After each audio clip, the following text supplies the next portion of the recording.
Hello student, today's our new chapter and your another book name is political theory, and first chapter this book chapter name is political theory and introduction.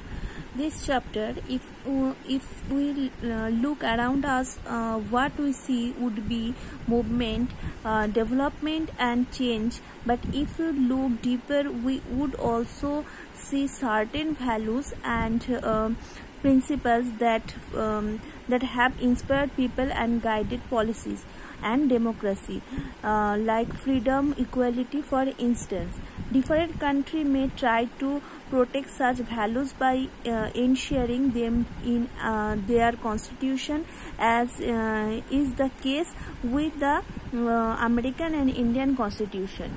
So this chapter, political theory, are three steps. First is what is politics, and second is meaning and scope of political theory, and third is need and importance of political theory. So first of all is I discuss what is politics. The term politics is derived from the Greek word polis, which means city-state. In ancient Greece, politics was concerned with the study of each and every aspect of city-state. Therefore, Aristotle called it a master science. You know about this. Aristotle is called master science and master zoology both, because it was concerned with the study of each and every aspect of city-state. In modern times, people have different ideas about politics.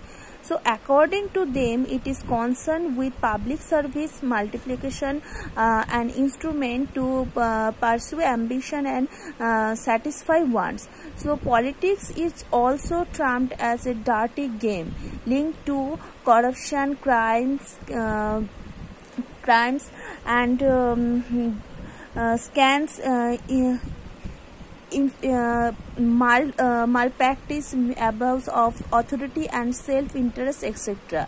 So politics, a common man despair a politics a distant himself from active politics, and politics is also regarded as an art government and a conflict resolution mechanism.